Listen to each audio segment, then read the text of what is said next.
Alrighty, what's going on, everybody, and welcome back to Season 5, Episode 2 of Hit the Books, the podcast all about sports betting, the best bets you should be taking in everything surrounding sports. This week, we are in to Week 2 of the NFL, Week 3 of the college football world, a little talk in the golf world, little college hockey, some deals in the NHL, our power rankings in the MLB, and all our picks across Week 2 of the NFL, like I said. But without further ado, let's jump in and introduce my co-host here with me this week, Huff. We have Ace and Haas joining us later, but Huff, what do you got for us here going into Week 2? Yeah, obviously, we're the only ones on the podcast, whole group that can say their team got a win starting the season 1-0.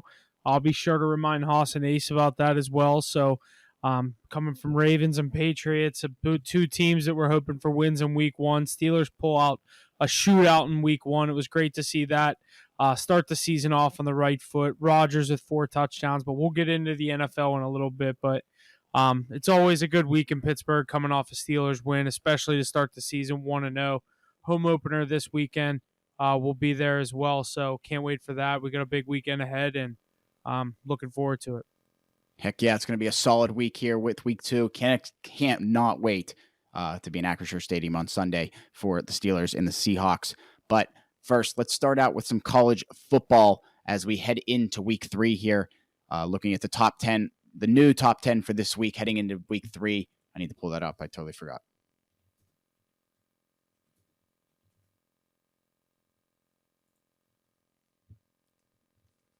All right, coming in at number 10, we have Florida State. Number 9, Illinois. Number 8, Notre Dame. Number 7, Texas. Number 6, Georgia.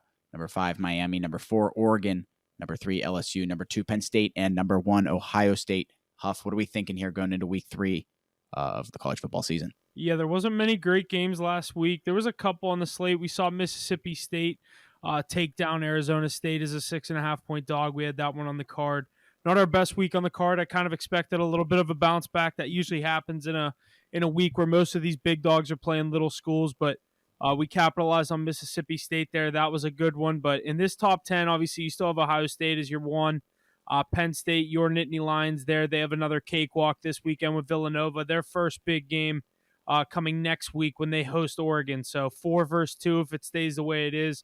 Which most likely it will, unless Oregon maybe slides up a spot or Ohio State somehow slips up. I don't see that against Ohio, but yeah, it's looking like a top 5 matchup next weekend up in Happy Valley for your Nittany Lions. LSU, I think obviously everyone thinks they're national title contenders.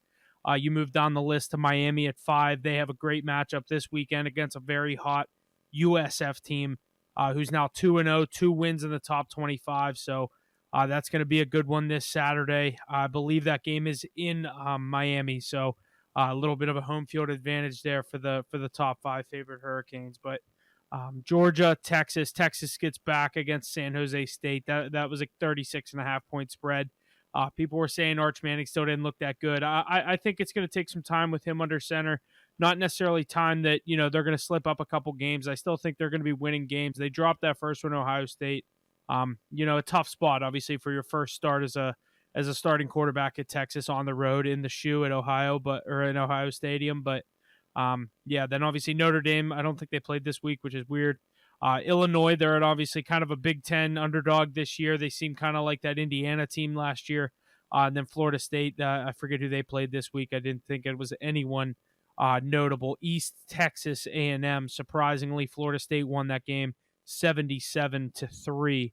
And then South Carolina right outside of that as well at 2-0. So still have Lenore Sellers win the Heisman. Going to say it every week. I don't think he did anything crazy this week, so not a great week for that. But solid top 10 this week. The fun one right now is USF. If they somehow beat Miami, they'd have 3 top 25 wins in 3 weeks. That'd be so nice, so cool. Definitely rooting for that. Not sure if this Miami team's anything special. Are they? Back they're ranked up there for a reason. They beat Notre Dame week 1. I could see that. It's going to be a tall task for them, I think. All right, not too shabby. In Miami too. Not that it's much of a road trip. USF, I don't even know where that is. It's probably in Tampa. Yeah, it is. Yeah, so not too bad. Not much of a road trip, but right. Alrighty, here. Let's go through some of these week 3 games here, starting out with number 6, Georgia, heading to number 15, Tennessee. Georgia's the favorite here, 3.5 points of them, total at 49.5. Huff, any thoughts on this matchup here? Yeah, this is going to be a great one. I think this is where College Game Day's at on Saturday. The Vols getting 3.5 at home. I still lean on Georgia here. I'm gonna say Georgia minus 3.5. I'm not super confident in this, obviously. Any of these college picks I haven't looked into much yet. These are mostly my early leans. So stay tuned to what we post out on Saturday. HitTheBooks.pod and HitTheBooks_pod on Instagram and Twitter. So, but yeah, I lean on the Bulldogs here. I think this is their first big win of the year. I'm not big on this Tennessee team this year. At home, this place is going to be rocking. I wish this was a night game. I think it would help Tennessee more. Give me the Bulldogs on the road. Awesome stuff here. Let's head over to the local game here in West Virginia. Pitt at West Virginia. Pitt's the favorite here, 7 points for them, total 57.5. I think West Virginia is getting a few more points here sadly because of that loss last week. But what are your thoughts? Yeah, terrible loss for West Virginia last week against Ohio.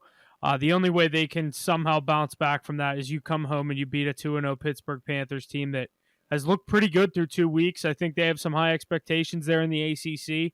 They're getting they're laying 7 points on the road for a reason. So, West Virginia, they don't have a real answer at quarterback. The new head coach, quote unquote new, bringing back Rich Rod, new first year back in this in town in Morgantown, but.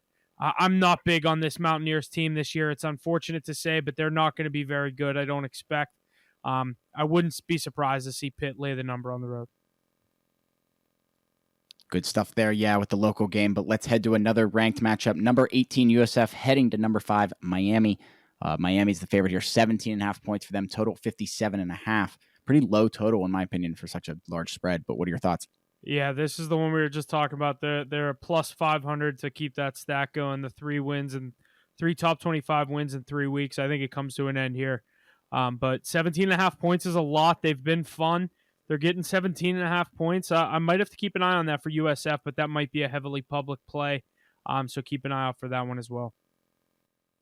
All right, good stuff. One last game here. Number 16, Texas A&M, heading to number 8, Notre Dame. Notre Dame, the favorite here, 6.5 points for them, total at 49.5. What you're thinking about this last one here, Huff, for week 3 in the college football world? Yeah, Texas A&M's another team that I expect, pretty good bounce back year from. They weren't very good in past years, obviously. I expect Texas A&M to, they're 2-0 right now. This could be a road statement win for them, getting 6.5 points on the road, but I lean on Notre Dame to get their first win of the season, so I wouldn't be taking A&M on the money line. I would just say Notre Dame wins the game. Solid picks here for week 3. Like you said, his early leans, so make sure you stay tuned to our Instagram and Twitter for all our college football plays come Saturday. Let's jump over the golf world here. We got the Ryder Cup coming up shortly, but the 2025 Procore Championship is this weekend. Well, normally this is not a big event. U.S. Ryder Cup captain Keelan Bradley wanted all Ryder Cup team members to play to get mentally prepared for the Ryder Cup in about 2 weeks. So let's take a look at the odds here of who will win the Procore Championship. Like you said, not usually a big event, but we got some big names here. Scotty leading the board at plus 225. Russell Henley behind him at plus 1,400. Justin Thomas at plus 1,600 with Cantlay also at 1,600. Sam Burns at plus 2,000. Cam Young and Morikawa at plus 2,200. Ben Griffin at plus 2,500. And Spawn also at 2,500. What are your thoughts here heading on this one, Huff? Where is this at? It's a great question. Do we know where this is at? I didn't look this up. I put this note in here. I did not look up where it was. Blanking. Because in my opinion, this is going to be one of the hardest tournaments to bet this year because these guys, you haven't seen them play since the FedEx Cup, obviously, and even then, not even all these guys were playing that weekend, so even more time after that. This weekend, this isn't one where I necessarily see the great value in Scotty plus 225, but if I'm betting something, I'd take a dog and give me Scotty in the end, but I give you that's a boring pick every week. I know I do it, but it wins money, so I'm not going to complain about it. Maybe a guy like Batia plus 3,500. That's a great value play. He was playing some good golf at the end of the season there. I'd look for him to maybe surprise somebody and get his name up there to up this leaderboard at some point this weekend. Do we know where it is yet? Yes, sorry. It's in Silverado Country Club in Napa, California. Okay. I like when the tournaments are out west, so you can watch them later. Say it again. Like the 8 a.m. tee times are 11. Correct. I think the earliest one here it's 10 a.m. Eastern. So it's 7 a.m. Yeah. So that's actually Yeah, kind of cool. I like when the tournaments are out west, so you can watch. They don't start super early. Yeah, the last tee time's 5:06 p.m. Yeah, and That's that round sweet. goes till like 10 o'clock. It's like watching a football game. Yeah, it's actually kind of nice. All right. Well, yeah, lots of good stuff here in the golf world this weekend with the Pro Court Championship. Ryder Cup so close, going to be electric, going to be lots of fun. I'm so excited for it this year. Yeah, but let's go over this one last point here in the college hockey world. Penn State announced that Beaver Stadium, the school's football stadium, will host 2 outdoor hockey games on January 31st, 2026. The matchups will feature the men's team facing off against 2-time defending Big Ten champions, the Michigan State Spartans, and the PSU women's team hosting the AHA division foe, the Robert Morris Colonials. Outdoor game, always exciting. Any thoughts? First outdoor game in Beaver Stadium, always something that a lot of people talked about when I was in school. But it's cool to see it coming to fruition. What do you think? Will this sell out? Like, will the football seats be filled? I think. Is there any chance? 100,000 people for this? Yeah. I hope so, because I want to be there. Yeah. We're going. We already have accommodations, so you just got to get tickets. Yeah. Should be a good time. This will be sweet. Gavin McKenna, obviously at Penn State, they're going to do everything they can to nationally televise and do whatever they can for stuff like this, do some special stuff, and they already are. Is this the first outdoor college game in history, or is this just No. There's outdoor games every year. Okay. But not necessarily some Division one ones. One thing with the game of hockey, they want to grow the game of hockey. Start putting college hockey on TV. They need to get a TV deal with the NCAA hockey so that can be on TV. College football, they're showing MACtion, everything on Tuesday nights, but I can't watch Denver versus Ohio State or Ohio State versus Penn State D1 hockey. Makes no sense. It's impossible, and it's so hard to watch. Makes no sense. Yeah, if this game's not televised, they're doing something wrong, in my opinion. It has to. I think this will be televised. It has to be, right? Yeah. Has to be. Beaver Stadium's like set up for it. Like they already have all the everything they need. Like And I mean, you got to be crazy to think that they aren't filming all their games anyway. So it's not just some amateur photographer. It's they're filming. Going to be decent. These hockey clubs have tons of cash. Yeah. So definitely something to look forward to as we get into the new year, come January 31st. Alrighty, folks, we are back, and it is time for our NFL segment. Ace and Haas joining us now. Ace, Haas, what do you guys got for us? Ace, what do you think? Yeah, I mean, ready here for the NFL slate. Great week one. Tough spot for my Patriots to come in and lose that game, but we saw a lot of interesting things. Great primetime games, I think all 4 of them. Yeah, we were blessed with 4 primetime games in the week one slate. That was pretty cool to see. And I led the card too, so that's pretty awesome. But looking for all of us get to plus. Oh, yeah, that plus 550 team parlay, that one cashed too. That was awesome to start the year with. So now it's just a little house money for the next 5 weeks. Dare I say we hit another. But, ready to go on another week here. Heck yeah. Haas, anything quick before we get into our power rankings and then week one? Yeah, I mean, really happy to be back. Glad I was able to get back on with you guys. I mean, tough week one for my Ravens. Sure, we're going to get into week two, hopefully a little bit better going forward here for my boys. But I liked what I saw for the most part. I mean, I really expected more out of the defense. I haven't really gotten a chance to talk to you guys too much about that, but that was really my biggest qualm with the way the Ravens looked in week one was just the fact that the Ravens defense really didn't live up to the hype that I really expected. I'm sure it's going to be a lot like what it was last year, where they start off slow and then end up coming back and really becoming one of the league's best. But it's just these slow starts really get to kill you late in the season. So I'm really hoping we get to turn things around in week two and really take it to a really weak Browns team. Heck yeah, I like it. We will get into week two here shortly, but not before our power rankings here coming into week two. Coming in at number 5, we have the Tampa Bay Buccaneers. Number 4, the Baltimore Ravens. Number 3, the Green Bay Packers. Number 2, the Buffalo Bills. And number 1, the Philadelphia Eagles. Anything on that, boys?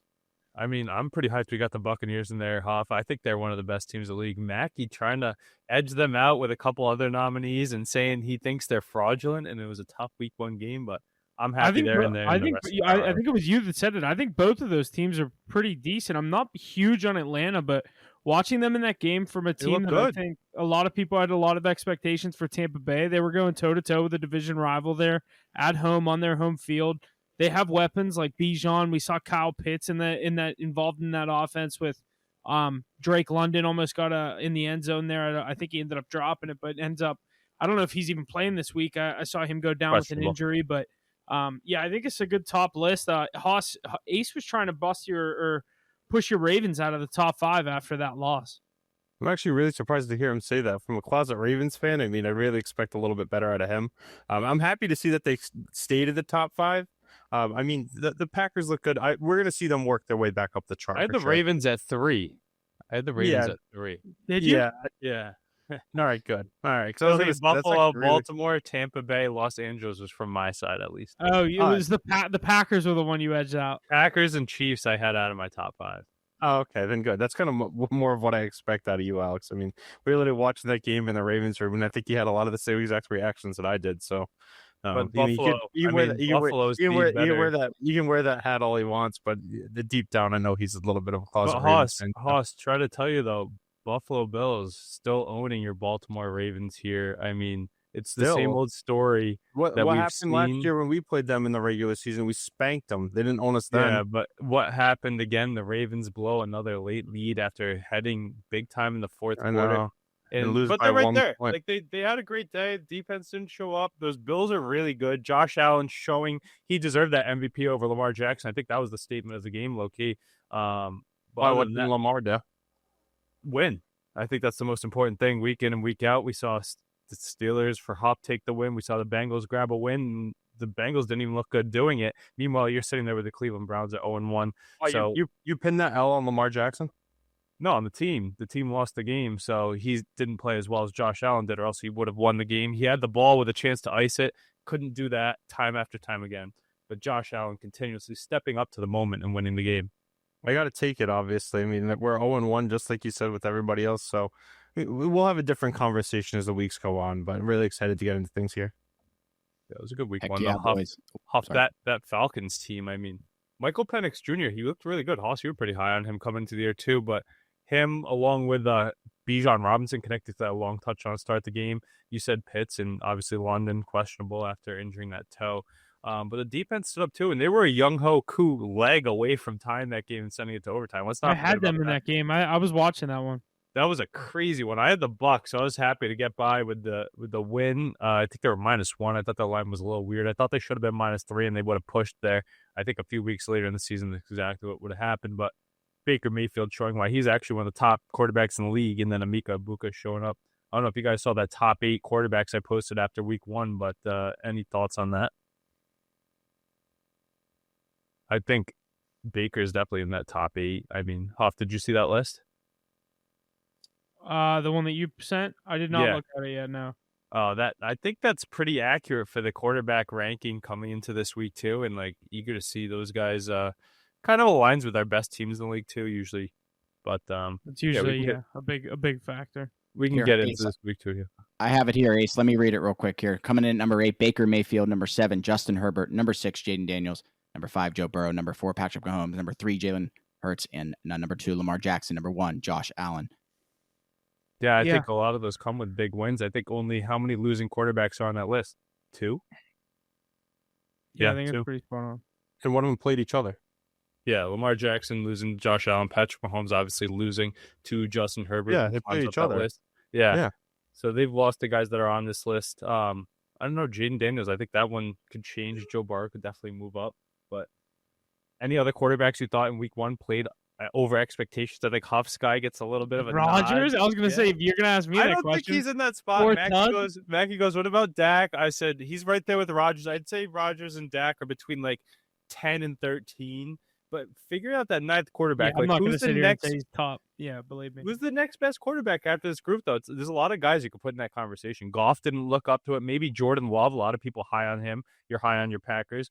J.J. McCarthy. I mean, that's a little bit of a stretch. Kyler Murray looked pretty good. Dak Prescott still, I think, could be good. It's a lot of I feel like I'd have you not though. Honestly, that's a weird thing, Alex. I remember when we were talking about it. It's like Stroud. No, he looked terrible. You can't put him in that. He looked terrible last year too. That's back-to-back years for the Texans. I mean, Purdy when he's healthy, like I like the Purdy pick, but he's hurt already again, Yeah, along dude. with George Kittle. Craziness. They're already in the market for another quarterback. I was geeking about that. Trey your Lance, boy bring Mac him home. Jones getting the start on Sunday. Yeah, he's not the answer. Who Mac is? Jones is a good backup. Who's getting the start on Sunday? No, it's still questionable for Purdy, but he has a toe and a shoulder injury. But Mac Jones projected to start if he's out. And they just brought in Kendrick Bourne.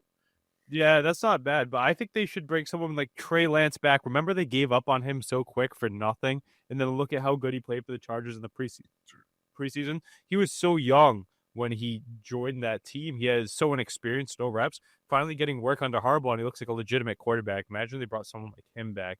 That'd be interesting. But they have Purdy. That's their guy.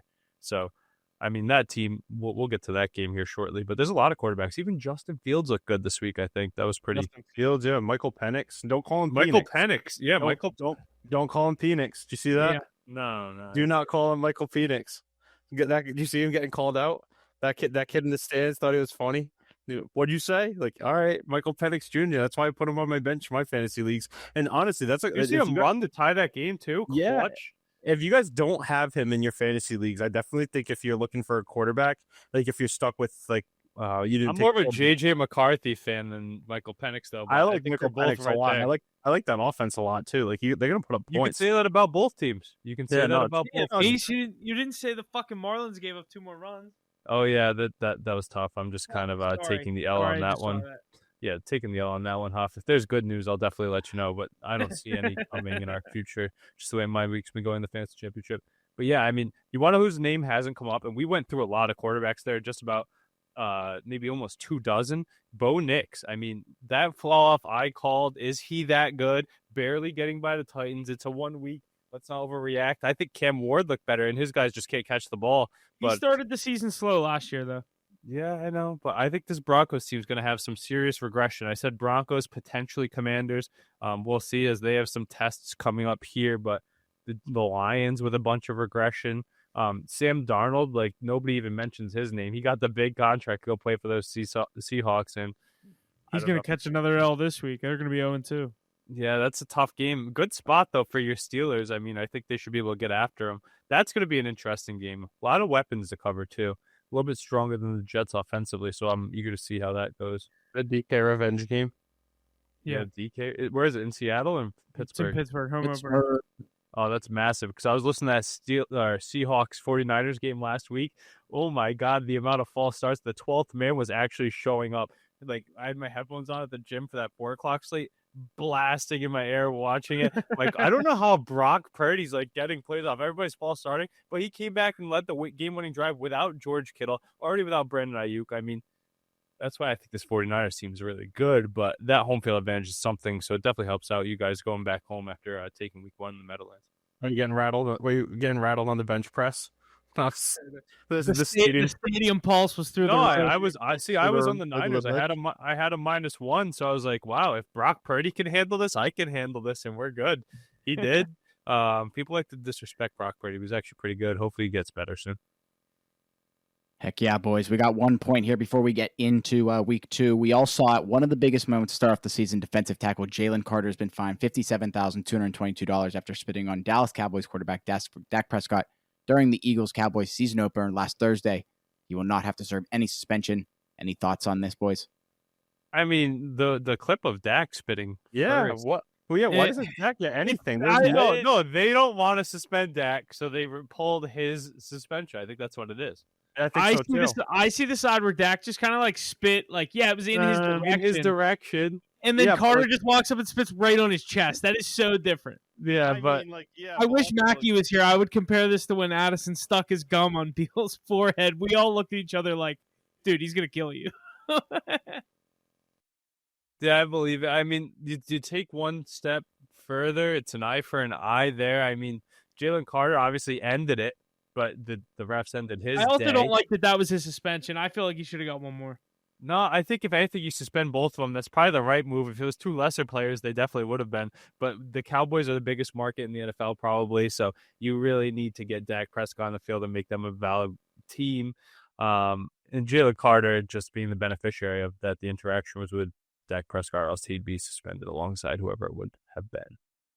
It's just funny because they're not even mentioning Dak Prescott whenever this comes up at all. Like, I don't see anything about Dak. Yeah.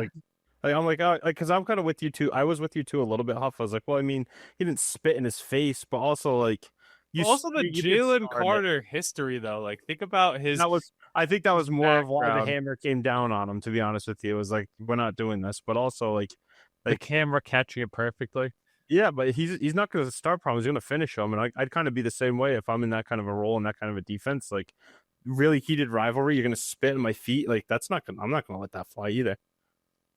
Yeah, tough, but at least they get their guys back, both teams. Alrighty, boys, let's go through week 1 records here real quick. Ace leading the card at 8-4, a plus 4.25 units. Myself going 4-2, a plus 1.92 units. Huff going 4-4, losing just shy of a half of a unit. Mackie going 0-4, losing just over 4 units. Let's hope for a better week 2 across the board for most of us. But let's fucking Ravens, dude. Yeah, you're telling me, Huff. We're on to week 2 though. It's all right. What was the craziest thing I ever saw? I was having a great Sunday until I woke up to that on Monday morning. I'll tell you what, the craziest thing I ever saw was Huff taking 2 player props on Monday Night Football and me just taking 1 plus play. I'm like, whoa, the tables have and turned. The second one should have hit. That's the other thing I'm going to say is that you called that. I saw your text that you were like, that run just helped his props. I was like, come on, Caleb, get me 10 garbage time yards. He didn't even get the chance. They couldn't get the playoff. Oh, he had a lot of chances the whole Yeah, exactly. He just couldn't do anything. The DJ Moore wide open corner pass. I mean, but JJ McCarthy, good hit on that rushing prop. He looked good in the fourth quarter at least. That rushing touchdown. I was like, I did not expect that's how I was going to hit that, but I'll take it. Yeah, and some of these quotes I'm seeing popping out about JJ McCarthy after the game, like the Aaron Jones one. I don't know if you guys saw that one today about what he said in the huddle in the late in the third or early fourth quarter. Just rally the team and like sticking with it in your first career game, the face of adversity, coming back and winning on Monday Night Football in a hostile environment against your divisional opponent. I mean, kudos to him. And I think he's defying a lot of people's expectations. I think I'm in the minority when I say I was expecting this, but that was pretty interesting. After Caleb Williams looked electric to start, and then Bears fans saw the same old and had to go delete a lot of tweets, I think. I was almost on the Bears there. I'm glad I stayed away on that. Were they dogs? They were home dogs, right? Yeah, and then it closed. They closed as minus 115 favorites. Yeah, I think I was close to taking the Vikings the whole night, and I was like, no. I was close to taking Jefferson. I was like, no. Settled on Aaron Jones, and it worked out. So. When I saw that touchdown, I was like, that was a crazy way also to hit that. I would never guess that's how you hit Aaron Jones. Oh yeah, touchdown is a what is this Madden? What is this Madden? You're just audibling him the wheel route, and your rookie QB is dropping it in a bucket, and we're taking it for 6. Like I literally saw the ball in the air. I was just like, oh, all right, well, they just threw another touchdown. And I see Aaron Jones TD pop up graphic. I'm like, all right, boys, we're here. Funny though, because you were watching it all before the game too. Like, I mean, that was definitely a stage JJ McCarthy's wanted to be on for a long time. Like, I'm sure he probably wanted to be on the other side wearing a Bears jersey, but at the same time, like, he balled out in a really big spot, and I definitely think it was a game he had circled on his calendar ever since getting drafted by the Vikings. So I'm really happy to see that he worked out well. And I really like that Vikings defense. Vikings offense. I don't think anybody really had any issues or any reservations about taking anybody in as far as fantasy value wise, but JJ McCarthy might actually be the piece that they were looking for to get over the hump. Yeah, he's definitely worthy of that first round pick. But all these night games, I mean, we really did well on the card in these night games. We've got to capitalize on those solo slates. I think we've said that year after year now, is those solo slate games where you can really dive into is when we do better. But I think I went 1-0. You went 1-1 on Monday night. Jesse and I Friday night I got a little bit of a cushion with the Kelsey anytime touchdown. Yeah, I also took the first. That was nice. But I think I hit a nice McConkey receiving prop. And then you took Pacheco. I think that was your loss there. Yeah, I think you started because you started 1-1 with no unit movement. Yeah, and then Sunday Night Football, keeping it safe with your leg of Derrick Henry. I'm surprised you didn't add that on the card. I mean, that was automatic. Jesse's over automatic, and your 2-unit play looking great until the very last second. Yeah, till it wasn't. Exactly. Well, I'm excited. Got a good Thursday night game here. Honestly, I feel like I kind of blame Huff for that loss. Like, I can't believe he was on the Ravens. I feel like I would have felt a lot better. Huff and Mackey on the Ravens. I would have loved it if Mackey was like, oh, I don't believe in this Ravens. And you know what, though? We'll get it next week. Well, probably not next week, but the next big game we get, we're going to get the Mackey hating Ravens back in play, so that'll be a lot better. Alrighty, boys. The opening week of the 2025 NFL season is complete, and we're already off to a wild start. In the season opener Thursday, the Eagles held off the Cowboys despite a lightning delay in the ejection of defensive tackle Jalen Carter before the first play from scrimmage. The action continued Friday night when the Chargers stunned the Chiefs with a tight win in Sao Paulo. In the early window Sunday, the Colts quarterback Daniel Jones scored 3 total touchdowns in a blowout win over the Dolphins. 2 quarterbacks who swapped teams also dueled with Aaron Rodgers and the Steelers barely coming out on top over Justin Fields and the Jets. In later games, the Packers dominated the Lions in edge rusher Micah Parsons' debut for Green Bay. Meanwhile, the 49ers came back to defeat the Seahawks on the road with a go-ahead touchdown in the final 2 minutes of regulation. The Bills capped off the night with a thrilling comeback win over the Ravens. Early on Monday night, it looked as if Ben Johnson was ushering in a new era of enthusiasm in Chicago, but the Bears wasted a second-half lead, and J.J. McCarthy helped lead the Minnesota Vikings victory. But now it's time for Week 2. Let's start out with our Thursday night football game here. Commanders and Packers. Packers at home here. They're the favorite. 3.5 points for them. Money line at -190 for them. Commanders plus 155 total at 48. Who wants to get us? Ace, you want to get us started on this one? Yeah, I mean, easy take here. Jaden Daniels is better than Jordan Love. People keep talking about how good Jordan Love is and how much they like this Packers team, but how consensus is that Jaden Daniels is basically a top 5 quarterback in the league at this point. All we've seen is success from him in the NFL, beating good teams in the playoffs when it mattered. And the fact that they're underdogs this week against a very propped up team that just rode high off of a divisional win. I like him on the road here as a road dog to take that plus 160 and these Commanders to continue their good ways after that week 1 win over the Giants.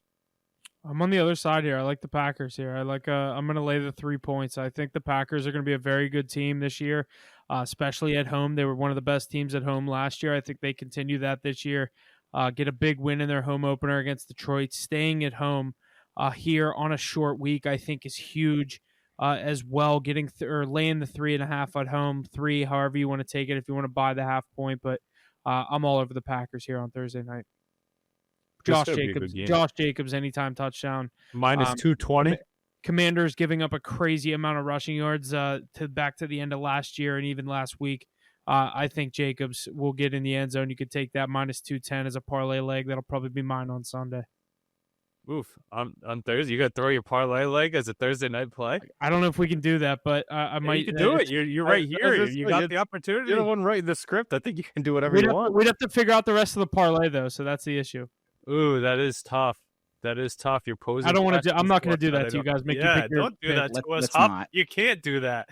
No, this would be my parlay leg if it wasn't a Thursday night game. If this was a Sunday at 1 o'clock game, chalk it up all day long. But I think this is going to be a good. The Packers here. I like Ja'Cory Krosky Merritt to find the end zone. I think there's a lot more value on value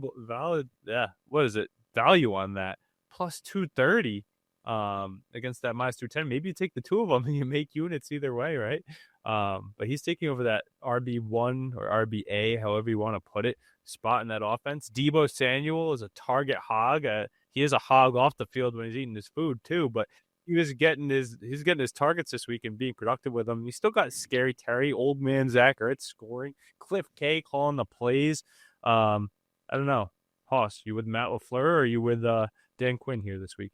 Honestly, as much as I like the Commanders team and I like that offense a lot, you know me, I'm a big cheesehead. I love the Green Bay Packers, especially in this spot too. I'm definitely with Hoff. I would definitely be putting that in my guaranteed touchdown parlay if we were doing it for Thursday Night Football. Josh Jacobs is getting in the end zone.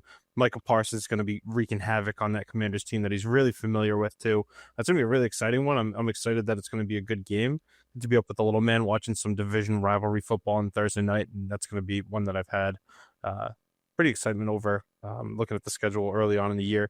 I definitely like the Packers with the points. I'd probably buy the 3 points too, just to make us feel a little bit better about it, but I don't think there's going to be any issues there. What's crazy is wide receivers for the Packers too. I think there's going to be some long touchdowns in this one, but I love Deebo too, so I think there's going to be some good value here if you're looking for props. But really fun prop game on Thursday night, and I'm going to be putting on my cheese hat for that one.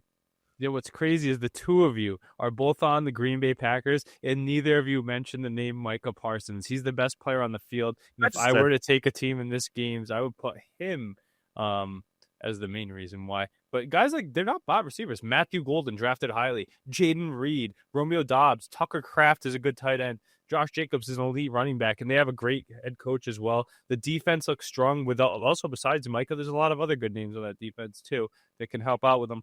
But I think that Jordan Love is not that good, and I don't think he has the winning pedigree of Jaden Daniels, and that is why on Sunday I already locked in my Commanders plus 160 ticket. That's my only play I'm going to be riding tomorrow night, as I am very confident in this Commanders team to prove why they made it all the way to the NFC Championship this game and pump the brakes on those Green Bay Packers a little bit. I think they're getting a little too much hype right now.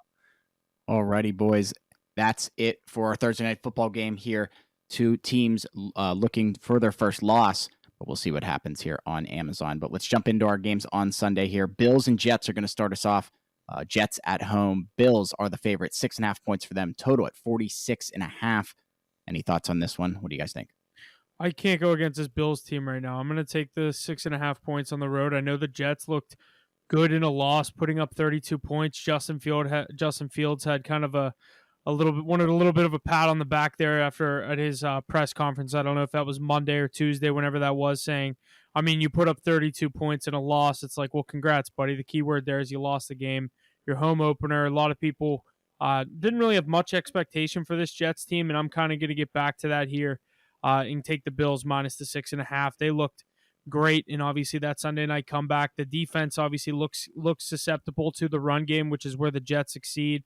They had success with that with Breece Hall and Justin Fields on Sunday, both of them getting in the end zone. But I'm going to take the Bills with the points here. I think the Josh Allen and James Cook will just be a little bit too much for this Jets team. Yeah, I mean, this is a crazy game because do we just trust the best team in the league at minus 350, or are the Jets an actual problem? I think that's going to be the big point of this game. If they're able to keep it close, I think they're going to get a little bit more respect like they did against your Steelers last week. But if they get blown out here, everybody's going to be like, all right, this Jets team is nothing. Justin Fields, this is your big test right here. Because that front seven was nasty getting into the face of Lamar Jackson last week. Haas starting off the pod with how good Lamar Jackson was. How good was that front seven for the Buffalo Bills? Ed Oliver looking like a Pro Bowler alongside Gregory Rousseau was primed for a massive year. They brought in Joey Bosa as well. They have a few other veterans alongside that line. And let's not forget they have Matt Milano and some decent secondary back there too. So that's going to be a very strong test for Justin Fields. They just contain the better version of Justin Fields, which is Lamar Jackson. At the end of the game, they didn't contain him. Obviously, they gave up a ton of points. But later in the game, they showed they figured out they had answers for a good running back like Derrick Henry, good quarterback like Lamar. I translate that to Breece Hall and Justin Fields. So I do think the Bills cover this line here, Hoff. I'm right there with you. James Cook by the end zone, Josh Allen looking like another MVP season, at least from week one standpoint. And all the weapons on the outside looked like they got better like we expected. Keon Coleman looking better. Dalton Kincaid looking better.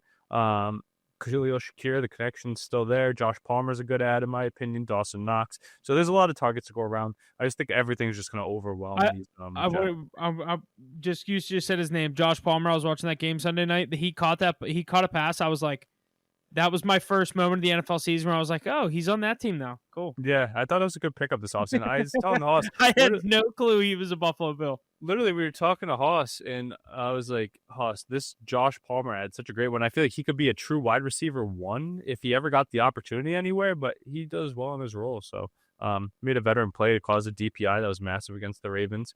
And that Chargers receiver room got pretty rebuilt, though, huh? It looked good in week one.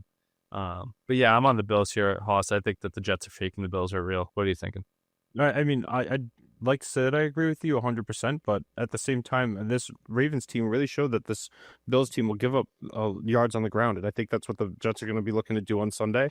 I don't necessarily think they're going to have enough to take down this Bills team, especially with a 6.5 point spread. I mean, that's a lot of points. If you're going to do anything, maybe take the Jets with the points, maybe even tease them up, but I don't think you show it. Dogs at home getting points. It's always a good trend there. Huff, you tease this. What do you get, 12.5? Yeah. Yeah, it's not a bad spot to be. So you think gets in the end zone here? Is Justin Fields having nose for it once again?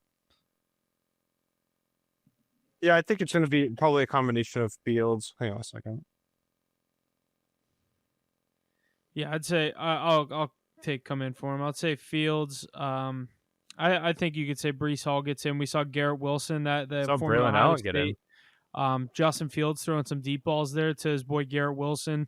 I don't know if that happens again this week, but for Buffalo, I said it. Allen will get in again. Cook will get in again. Yeah, I think this one. I could see big numbers again here for Buffalo this week. 2 AFC East matchups. This one and then the next one that we're going to get into. So real quick. Sorry to cut you off there, but they just gave up how many 34 points to the Pittsburgh Steelers led by Aaron Rodgers. What do you think the MVP? It could be 46 to Bills, to the MVP quarterback in the league. I mean, he could give up a big number this week. Yeah. Although I said it, that game is personal to Rodgers. You know how much he loves putting up 4 tuds on that team. No, and then coming out and saying, "I love beating everyone associated with the Jets." Yeah, and but like Josh Allen, I mean, he did it against the Ravens. Like they looked like they were on fire at the end of that second half. I think it carries over. Yeah, I agree. Alrighty, let's jump into our next 1 o'clock game here. 2 teams looking for their first win. Aces, New England Patriots, and the Miami Dolphins in Miami. The Dolphins are the favorite here. 1.5 points for them. Their money line -120. Patriots at +100. Total sitting at 43.5. Ace, why don't you get us started on this one? Yeah, Patriots Dolphins divisional game. I mean, the Patriots gave you a mixed bag of results in week 1. They kind of looked like a team that had a new coach and a lot of new faces. There was some good, there was some bad, there was some ugly. The missed field goal and the interception in the second half, definitely ugly. The first half starting 10-7, the defense holding strong, containing Ashton Gentry. That was nice. Giving up a lot of yards to Brock Bowers, that's expected. But yeah, just would have liked to have seen a little bit more Trey Henderson. But it's week 1 without Christian Gonzalez, arguably the best player on the team. So seeing them come in this week against the Miami Dolphins is actually really nice because the Dolphins looked absolutely atrocious. Their sidelines are in shambles. I think this is the year, and we're pretty close to Mike McDaniels getting fired. Probably be picked up as a coordinator down the line or maybe coaching college. But I think he's out, and this team just needs to get a full reset. Tyreek Hill's already been clamoring. Should have been dealt in the offseason, in my opinion. And now they're in just turmoil. And I don't know. I'm not a big Tua guy personally, but I've got the Patriots here. I saw a stat that, like, underdog teams, when they go head-to-head, the dogs in the 0-1 game are like 43-26, maybe even 46-23, maybe something better like that. So I'm going with the Patriots. I know it's +1, but I got them on the money line to win here. Drake May showed me a lot more, and the Dolphins look absolutely flat. So give me the Pats +1. Hoss, you want to go here? Yeah, what I don't understand is how bad or like non-existent this Dolphins team can be. I mean, this is really the same exact offense that we saw when they were putting up 50 points a week. I don't understand what happened or where it went wrong, but I think there's a lot more problems that are deeply rooted within the locker room, or just, I guess, the way that the organization's been run the past few years is why the fall-off's been so heavy. I think that paired with the Patriots' ability to put together a roster that's trending upward is going to be a big spot for the Patriots to show exactly where they're going to sit within the division. I really think that Drake May is going to have a good day. I hope to see the Patriots defense show out here. I don't really think I'm going to put too many plays on this game just because I really want to just see how this one's going to play out, especially early in the year. Like I said, this is going to probably mean a lot more down the line, especially for teams like the Dolphins and the Patriots that are going to be potentially fighting for a wild card spot. Maybe even pressing for the division. You never know, but let's not get crazy yet. It's still week 2. I just think, again, with the Patriots trending upward, Dolphins trending down, I think this is going to be a big spot for Drake May to get right and really show Miami what he's made of. I'm obviously not as confident in the Patriots as you two are. I'm not going to say the Dolphins come out and win this game, but for all the reasons you guys said, the Dolphins don't look like a functional team right now. A lot going on there. How long is McDaniels going to be there? How long is Tyreek Hill going to be there? There's a lot of question marks around that team right now. I would lean on the Patriots to win this game, but I don't think I'm as confident as you two. What are your reservations with the Patriots, Huff?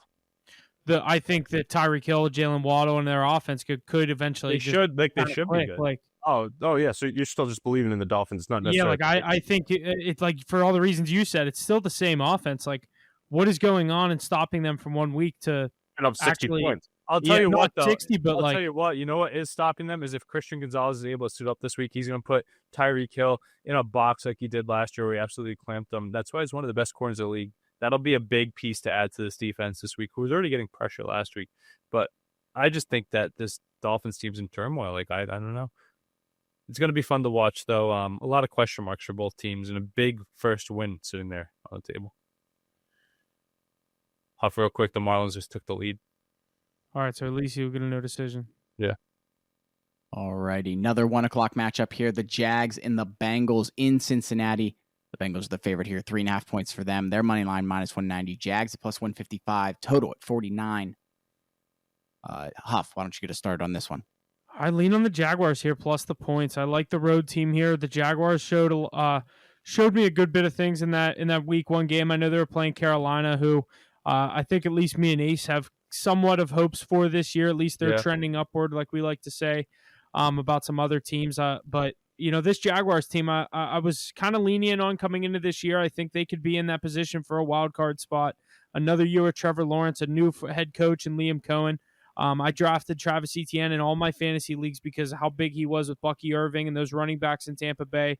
Etienne looked great in week one. And what do? They shipped Tank Bigsby to Philadelphia for late round picks. And I think Etienne and Trevor are going to be back for another run. He has his receivers in Hunter and Brian Thomas. I like this Jaguars team this year. The defense looked good. The Bengals obviously barely winning over a Cleveland Browns team that I think the Browns should have won that game. We know how the Bengals like to start the season. They got away with one there. I'm going to go with the Jaguars here plus the 3.5 points to keep this thing close. Yeah, this game is very conflicting for me. I think that the Bengals are a really good team, but I also think that this Jaguars team might have a little bit of a renaissance and push for this AFC South. I wasn't feeling that too in a few weeks ago, but the reemergence of Travis Etienne, we saw how Liam Cohen was able to get Bucky Irving going and establish a true run game in Tampa Bay. Now he's getting a chance to do it in Jacksonville. They moved on from Tank Bigsby as they put him to Philadelphia, I believe, in that trade, pushing Tootin up to the number 2 running back for the Jacksonville Jaguars. But Travis Hunter looked good. Brian Thomas Jr. had a light day, but he got in the end zone. And that defense was playing strong. They didn't let Bryce Young do anything at all. So with Liam Cohen coming into this Jacksonville team, they're going to establish a strong supporting cast along Trevor Lawrence. But I still don't think it's enough. Jamar Chase, Joe Burrow didn't even play well, and they still got the dub. Chase Brown looked great, and that defense got a little bit stronger. We saw those edge rushers, the new one they drafted, putting pressure on the quarterback. Secondary coming up with a couple of interceptions. So I've got the Bengals here. I am not too confident in the -3.5 points. I'd rather take them on a money line here. But I think that 7-Eleven opens back up this week and they're able to find a bit more room to work the ball. I just don't understand what happened in week one. Like, why did they were just non-existent? Miles Garrett. Like you said, they always start so slow, but I don't know. You know what it is? It's because I bought into them in one of my fantasy leagues. I went with the Slopwell double stack of You went with the Burrow, triple stack. Chase. Yeah, I went with the triple stack, Burrow, Chase, and Chase Brown, and they did nothing for me. I mean, Chase Brown looks pretty good, but that offense, a lot of the same things. These offense look great, but it takes a little while for them to kind of get things worked out, I guess, and then get in midseason form, they become a different team. Is it going to be this week? I don't necessarily know. I mean, this would be a great spot for them to get right, but you know how high I am on this Jaguars team. This is definitely a team that I think is going to be trending in the right Travis direction. Etienne. Yeah, Etienne. Even you basically begged me to pick him in a lot of leagues, and I never did. So I'm going to be biting my lip on that one a little bit more. But I really like Brian Thomas Jr. Obviously, I'm going to be putting him on the card again. Thank God he got it for me. Brenton Strange. Yeah, this offense actually looks pretty good. Just like Liam Cohen, he did it in Tampa Bay. Yeah, here. Duval, like he's the guy. He can build what he had in Tampa Bay here, but I still don't think it's enough. Give me the Bengals this week to take out the Jacksonville Jaguars in a good game. Good score prediction, Alex. Oof, let's see. I think there's probably 27. What a great kicker they have in Jacksonville, too, Cam Little. 27 points from the Jaguars. I think we see like 31 to 35 for the Bengals this week. I see a high-scoring game. Let's go. Heck yeah, boys. Another 1 o'clock game here. Browns and Ravens in Baltimore. Ravens are the favorite here, 11.5 points total at 45. Haas, you want to start us off with this one? Oh, yeah, this is definitely going to be a game that I think is going to put the Ravens back on the map a little bit. And in terms of the power rankings for a lot of people, I don't think this would be a game that I'd normally worry about, but especially after the loss last week, I'm really hoping, and again, I'm saying hoping because I know it's coming. I just don't know when. I expect it to be this week. I really was hoping for week one, but I'm expecting it to be this week that this defense gets right. I mean, we have a lot of great pieces, but it can't just be a Kyle Hamilton show every single game. And that's not going to win you a Super Bowl, much less get you any farther than the AFC Championship. So with all these pieces that they brought in, all of the people doing what they normally do or doing what they should or expect them to do, I really hope that this is going to be the get-right game for the Ravens. I mean, it's going to be a good spot, too, against a team that really likes to throw the ball. So I'm hoping guys like Chidobe Awuzie continue to look good. Kyle Hamilton on the defensive side of the ball. I definitely think Derrick Henry has a big game again here in a really good spot. But Zay Flowers, obviously, wide receiver 1 in the NFL. Love saying that. Lamar Jackson, obviously, going to put on a show, too, in Cleveland. But give me the Ravens here with the points. Give me the Derrick Henry touchdowns, all the good stuff. Huff, dare I say, Joe Flacco revenge game in his first start in Baltimore since he's left?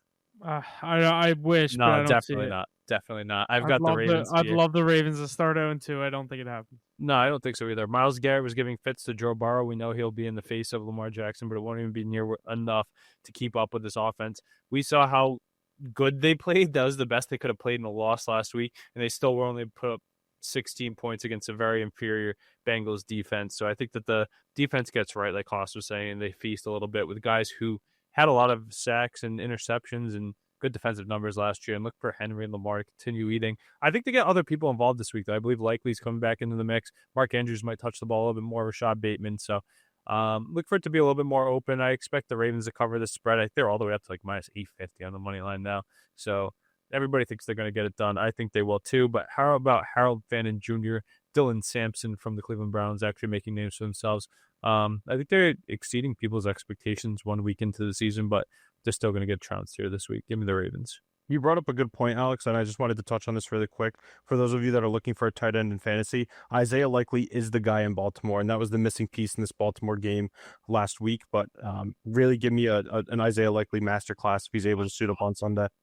Yeah, I expect the Ravens to have a much better day, especially with a little bit of vengeance going home to play after losing a heartbreaker up in Buffalo last week. Very much easier opponent, but a divisional opponent nonetheless. Should be a good football game. Heck yeah, boys. Do not forget to check us out on Instagram and Twitter for all our picks for this weekend. Posting those on Thursday, Sunday, Monday for all of our NFL Week 2 picks. Make sure you check us out on Instagram and Twitter. But let's keep going through these games here. Giants and Cowboys is next to another 1 o'clock matchup here in Dallas. Cowboys are the favorite by 5.5 points here. Total at 44.5. Ace, what do you think about this matchup here in Dallas? Yeah, I mean, I think the Dallas Cowboys are a good football team. Another team just like the Ravens, who we just touched on, having the deficiency of facing one of the top teams in the NFL week 1. They played the best team in the league, defending champions on their Super Bowl banner-raising night, and almost won the game. We had that lightning strike and all that. And CeeDee Lamb didn't even play that well. I know he's the 5th leading receiver in the NFL, but he had a lot of drops, which is uncharacteristic of himself. And they only lost by 4 points. So thinking to get a much lighter matchup here. I think they're able to get the job done. Look at Javonte Williams, the way he stepped up in game 1 when he's healthy. He's showing that he can be one of the better running backs in the league and a true RB1.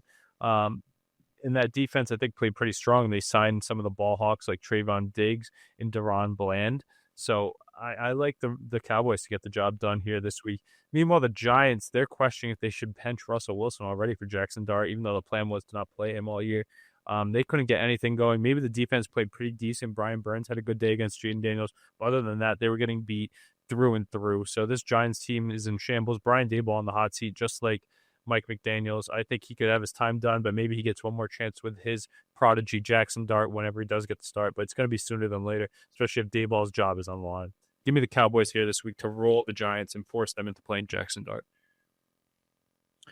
Yeah, I agree. I lean on Dallas here, especially coming off a loss at home. This is a huge game for Dallas. Divisional game as well.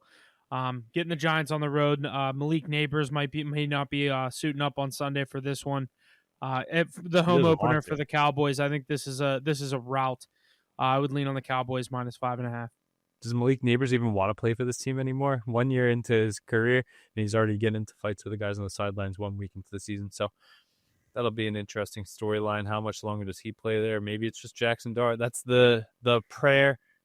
Hip, skip, jump, skip, and a hop. That's their prayer to get the Giants back into the right ways is Jackson Dart. I just don't know if it's going to be what people expect him to be, what they drafted him for, especially in this type of a game. It's going to be a really hostile environment, a really tough game, obviously, against a divisional opponent. I'm not expecting too much out of the Giants. They haven't shown me anything to really believe in yet. You know, I'm a big Tyrone Tracy guy. I'm hoping he does at least something. Edibles better. I know, I hate to say it too, but like he's just not a pure running back. So not really too sure that this Giants team is really headed in the right direction anytime soon. So definitely give me the Cowboys in this one. And like you said, too, CeeDee Lamb get back on track to be that wide receiver one that we expect him to be. The defensive line, though, that's another good defensive line unit. Once they build the rest of the team, I mean, Brian Burns in the backfield, Abdul Carter, Dexter Lawrence, Sexy Dexy. So, I mean, that's their only play, but we're not going to let Russ cook. I think Huff can, there's no more Russell Wilson jersey hiding under that jacket on the closet, right? You don't have to back that guy anymore. I still support my guy, but yeah, it's looking like might be a short tenure there in New York. Is that the career? Sadly, probably. Yeah, let's see. Alrighty, continuing through these 1 o'clock games, we have the Rams and the Titans next in Nashville. The Rams, the favorite here, 5.5 points for them. Their money line minus 250. Titans at plus 200 total, 41.5. Who wants to get us going on this game? Are the Titans good? Is Cam Ward good? No, You don't think Cam Ward's good? No, I think he looked okay. The Titans team is so bad. I'm on the Rams here. I doubted the Rams in week 1 against the Texans there at home, in LA. I for some reason thought the Texans were going to come in and steal that one, but the Rams handled business. Nakua looked awesome. Kyron. Kyron. They have a good team. They're going to be back. It looks like they should now be the favorites again to win that division with the injury to Purdy. So I'd look for the Rams to get one on the road here. 5.5 is a weird number, especially on the road. I love the money line for them to win this game. Great teaser leg. Get them at basically a money line. Yeah, give me the Niners to win that division. But for this game, definitely give me the Rams here, the more experienced team, the better team. But am I wrong to say that it could look very similar to the Titans' first game, where they had chances to win the game but just didn't? Because I would put the Rams in the same stratosphere as the Denver Broncos, built the same way, pretty strong young defenses, a savvy quarterback with some decent weapons. I guess the better weapons go to the Rams and a better coach. I mean, they both have won Super Bowl, I guess, so maybe they're about equal. But I think the Titans had chances and the defense stepped up a little bit. It's just that the playmakers around Cam Ward aren't good enough to do it. Yeah, Calvin Ridley's decent. Yeah, Tony Pollard's decent. They have Elick Ayumanor, or however you say his name. He's not too bad either, but I just don't think they have enough to get the job done. Cam Ward's dad's going to be pretty pissed once again on the sidelines watching everybody drop pass after pass, but I think he's actually a good product. He's like that meme you see of the Corvette under that built-off garage, the outdoor garage. That's like the Cam Ward story of the season, but they're going to be waiting for the draft next year. Give me the Rams here this week to get the job done. Yeah, I agree. I mean, there's not really too much else I could say. I mean, it's going to be all the same exact guys you mentioned. I really hope that we can see something good come from the Cam Ward experience, but I really don't think it's going to be this week with a really good team that's solid on both sides of the ball. So give me the Rams in this one. It's just really easy money. Alrighty, good stuff there. Let's head over to this next game. Two teams looking for their first win here. Bears and Lions at 1 o'clock in Detroit. Lions are the favorite here. 6 points for them. The total at 46.5. Who wants to get us going on this one? I can take that. I mean, I really like the Bears. I liked what they showed, and I really like the opportunities that they have to be good in this offense. But at the same time, the Lions definitely need to show that they're still the type of a firepower team that can take down a young team that's still looking to get things going. I mean, I drafted Jahmyr Gibbs. I was lucky to draft Jahmyr Gibbs in one of my leagues, but I expect a lot more of that offense, expect a lot out of that defense as well. Let's see if the Lions are in a spot to kind of baby brother the Chicago Bears again, and really just keep the chokehold on the NFC North, if they can really shut down everything that they have going on right now in Chicago. Even though I do have to say I am a Bears fan, I like a lot of what they're doing, and I like them on both sides of the ball, but I definitely don't like them as much as I like the opportunities that the Detroit Lions have right now with that offense and the high-powered defense as well. What a stinker of a game. Two teams that think they're really good and they're really not. It's going to be like the SpongeBob song when you got SpongeBob working in the chum bucket and Mr. Krabs trying to run the Krusty Krab by himself. That's Ben Johnson and Dan Campbell. I don't think either of them on their own is the right combination. I think that they're going to have a pretty sloppy game here this week. I look for the Lions to get going, I guess, because they have the way better weapons. Maybe you get Jahmyr Gibbs going instead of throwing him 10 passes behind the line of scrimmage. Jameson Williams, Amon-Ra St. Brown, Sam Laporta, Isaac Tesla, David Montgomery. There's so many options there. They should be able to do it. Caleb Williams missing clutch passes, and Ben Johnson, the great mind that he is, joining Matt Eberflus as the only team to give up some fourth quarter leads the way they did I don't think the Bears are anything special. I think Caleb Williams is maybe one of the lesser first-round quarterbacks from his draft classes. He lost to all of them. Give me Jared Goff and that Lions team that was once heralded as one of the best in the league to bounce back this week and get a divisional matchup win at home over the Chicago Bears. Detroit Lions with the points. Yeah, I think that they're not that good of a team. They're going to be on the cusp of the playoffs, but the Bears are clearly the worst team in the NFC North. The Lions are back on track. Tesla getting more opportunities this week too, per Dan Campbell, so that's going to be fun to see. Yeah, I agree. I think this will be a get-right game for the Lions if I've ever seen one, especially a divisional one at home. Bears, I think, I don't know if I'm ready to overlook them yet. That's a week one with a new head coach, a young quarterback. I'm not the biggest Caleb Williams guy, but I do think that roster kind of, I expect to get going at some point, pick up some wins. I don't know how many. It's going to be interesting to see Ben Johnson going against his old team. So look at maybe what's maybe a couple tricks he might have up his sleeve here. But I look at the Lions minus the 6, and I think they handle business. Alrighty, boys. Let's keep it moving here through the 1 o'clock slate. Bears and Lions there. But now we have the Seahawks and the Steelers in Pittsburgh. Steelers are the favorite here. 3 points for them. Their money line at minus 155. Seahawks at plus 130. Total at 40. Hoping for a good Steelers outing this week, as I will be in attendance, Huff and I. But Huff, you want to get us started on this game? Yeah, home opener, obviously, coming off a big win at the Jets. I don't think many people were expecting us to have that kind of offensive performance in week one, especially with Rodgers and a lot of new pieces. To the running game, Warren looked pretty good. They weren't using him as much as I expected. Kenneth Gainwell being a huge part of the running game, getting the most snaps or most carries. Warren gets in the end zone. Then Rodgers looked good. He was slinging it all around the field to Skoranek. I liked Metcalf and what he did in his debut, but Jonnu Smith getting in the end zone, and then obviously Jalen Ramsey with the game-sealing hit to jar that off of Garrett Wilson. So I expect the Steelers to keep things rolling here. They're going to be a 3-point favorite. I feel like in every game that they are favorited, just the even 3, they're going to win a lot of those 2 and 1 point games. But I actually think that I'm going to take them minus the 3 this week. I'm not big on the Seahawks team. I don't know what their running game plan is with Kenneth Walker, Charbonnet. I'm not big on either of them. Not big on Darnold. I think he's going to be seeing ghosts this week and hearing Renegade playing in the fourth quarter with the Steelers up big. I'm going to take the Steelers minus the 3. What do you think's going on with your backfield too, Huff? Like, I think that's kind of what it's going to be all year. I think Rodgers is big on Gainwell. I think that's why he was kind of in there in that spot. But Warren, obviously, I think is our guy. Rodgers loves involving those third down pass catching running backs. It's an easy dump off for him. I think that's not a bad mix. And Gainwell's been good at it throughout his career. He looked good on Sunday doing it. DK Metcalf looked really good. I'll tell you that. That was probably my favorite Steeler of the day to watch. TJ Watt, obviously, too. But on the offensive side of the wall, I think Jalen Warren's actually pretty solid, too. I would use him a bit more. He's probably your second best player on offense, in my opinion. But the defense looked good. Jalen Ramsey turning back the clock, throwing the boom. Chirping it. Yeah, fighting out there. You love to see it from him. I think one of the budding stars is taking place in this game, and he's on the other sideline. And Jackson Smith-Njigba, JSN is absolutely dynamite. Cooper Kupp was pretty quiet last week, so we'll see if he can step up as the wide receiver 2 out there in Seattle. But I think JSN is going to be one of the top receivers in this league very soon, if he isn't already. I already have him in my top 10, but I think he could push for top 5 status after this season, maybe edge out guys like Tyreek Hill and A.J. Brown.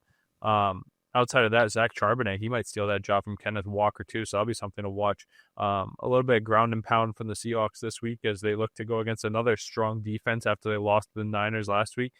I'm not going to take a side on this game. I lean the Seahawks. If they were in Seattle, I'd like it a lot more with the 12th man behind them. But the fact that you have Sam Darnold getting pressure from TJ Watt in that Pittsburgh crowd the whole game, I think it's going to be tough for both teams to put up points. My favorite play is the under this week, which usually results in a Steelers win in Pittsburgh. Going to be an interesting one there. I'm real excited for it come Sunday, so make sure you stay tuned for our picks on Instagram and Twitter for all the games this week. Let's jump into our final 1 o'clock matchup here. The 49ers and the Saints in New Orleans. The 49ers are the favorite here. 3 points for them. Their money line at minus 165. Saints at plus 140 and the total at 40.5. 49ers quarterback Brock Purdy is a long shot to play Sunday per coach Kyle Shanahan. Mac Jones now in line to start versus the Saints and potentially beyond. What are your guys' thoughts here on our final 1 o'clock game? Snooze fest of the week. But I think that without Purdy and Kittle, those are like 2 of the better players in the league at their position. I'm still taking the Niners. Give me the Niners this week. Spencer Rattler didn't show me enough. They kind of stuck around with the Cardinals, I guess, but the Niners are a better team on paper through and through. Kyle Shanahan's a better coach than whatever they have going down there on the Saints. Chris Olave is hurt again. What else is new? Juwan Johnson looked good, I guess, but Alvin Kamara got in the end zone. But give me the Niners here to win this game. I don't think they're getting enough points either, even with Mac Jones. I can't even give a pick on this game. The under. How good did Christian McCaffrey look? He looked good, but how good is he going to look with Mac Jones under center when there's no threat of a passing game? He's an MVP candidate when healthy, in my opinion. The stat line. Is he healthy? Yeah. Did you see him last week? I don't know. Did you not watch him last week? Makes me nervous too, Huff. I don't know. He could go down at any time. But did you watch him last week? You can tie his shoe wrong. Ride it until the wheels fall off. Let me tell you that. 22 carries, 9 catches for 142 total yards, boys. And he didn't even get in the end zone. So I think he's definitely got to find the end zone this week. I'm going to go with the Niners when they got him playing. Because that defense is strong enough, led by Fred Warner and Nick Bosa, to be able to shut down whoever they play. Do any of the 49ers wide receivers have even a shred of fantasy value this week with Mac Jones? Kendrick Bourne, that connection he has with Mac Jones. I mean, they brought him off the streets. That's his boy. Mac Jones, Kendrick Bourne connection. I don't think I'm buying into that. Mac, I'm not that down bad in fantasy yet. It's only week 2. No, but I'll tell you what. Number 23 for the San Francisco 49ers is going to see the ball early and often. And him, and then 54. And what's Joey Bosa? We're 93. You have Joey Bosa, Christian McCaffrey, Fred Warner. There's nowhere 97. close. There's nowhere close to anybody that good on the other side. The Saints are one of the worst teams in the league. I think they might be worse than the Titans and the Browns. So, Hoss, if you say you think the Saints are going to be in this game, you're almost as bad of a picker as those jerseys they put on last week. I'd love to see the Saints win this game. I know, me too, but I don't think they're gonna. There's no way. I'm not believing in Spencer Rattler anytime soon. I'd love to because I love a lot of the guys on the Saints team, but I just can't buy it. I'm not putting anything, not my picks, not my money, not my reputation on Spencer Rattler. I think I'm good on that. Kamara CMC anytime. No, not Kamara though. No, but when you think about it too, though, Huff, you know what I'm not thinking about before I was picking this game was the Mac Jones Kendrick Bourne connection. That's gonna be. That's gonna be. That really changes your. Hey, Hoss, let me tell you this though. As soon as they brought that out your bet, switch sides. That's a better connection than Lamar Jackson and Zay Flowers. They went into Buffalo in that tough environment and won a game, something your Ravens couldn't do to start last week, and that's why Mac Jones has one more win under his belt. As many wins as a starter as Lamar this year. So I've got Mac Jones winning this week. We'll see if Lamar. You have a jersey? Break out the jersey. Where is it? Do you have it on you? You know who spent money on that jersey? Me or you? Yeah, I know. I tried to do something nice. That's the last time I tried to do something nice. That's for sure. Yeah, you get me a Cam Newton and Mac Jones. The only jersey I spent my money on, Hunter Henry, and he's still with the franchise. So thank you very much. We'll wear it, I guess, maybe. But Mac Jones is winning this week, so maybe you can borrow it. Lots of good stuff out of our final 1 o'clock matchup. Let's jump into these 4 o'clock matchups here. The Carolina Panthers and the Arizona Cardinals heading to Arizona. Cardinals are the favorite here, 6.5 points for them. The total at 43.5. What are your thoughts on this one, guys? First 4 o'clock game. I'll keep it brief on this one, but we saw this matchup at the end of last year when Bryce Young was snapping and he beat the Cardinals. But that's also when Kyler Murray downplays his games at the end of the season. Early on, there's no new CODs or anything like that. Marvin Harrison looks great. James Conner's getting in. Travion McBride, if you guys saw that clip, that's what they call him now. They're going to be able to get in the end zone a lot against this Panthers defense. I know J.C. Horn had that nice. Who wasn't that called him that? Greg Dortch, the receiver. Yeah, Travion McBride. That was funny. Yeah, so with their offense rolling like that, Kyler being multidimensional and playing hot at the beginning of the season like he always does, I think he's going to find Marvin Harrison and James Conner for another big day between those two end zone finders, and they're going to be able to get the job done. Another lighter matchup for the Cardinals defense. Bryce Young, I hope your breakout comes. I don't think it comes this week, though. Give me the Cards. I have a weird feeling about this one. I like the Panthers +6, I think. I don't know why. They beat the Cards last year. Yeah, and obviously Cardinals coming off a win, Panthers coming off a loss, a game they didn't look good. I think you're kind of buying low on the Panthers here. I wouldn't be surprised to see them stick around and cover a number here. Panthers to cover. So what's the big fantasy story in this game, you guys think? Marvin Harrison Jr., Trey McBride, James Conner, Marvin Harrison Jr. are going to continue to eat. I'll tell you that. Tet? Yeah, I was going to say, give me a Tet for his first touchdown of the year. Chuba looked good. He got in again.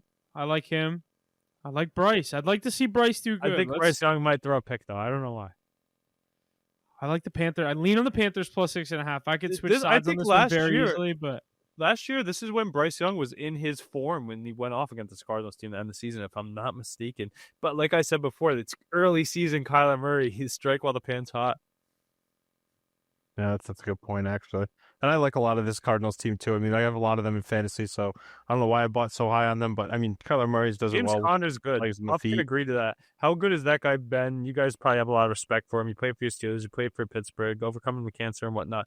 I mean, he's a good running back. He's been doing it for so long, and he can catch the ball, run the ball, does everything, gets in the end zone. Trey Benson, he's getting some carries too, and he's a good running back out of FSU as well. So He's owned a lot. He's owned in a lot of leagues, too, Trey Benson. He gets the ball a lot. That snap share is crazy. no, he was good. Huff Yeah. follows college football tight. How good was Trey Benson when he was the main running back? what'd you say? Trey Benson? Yeah, FSU. Yeah.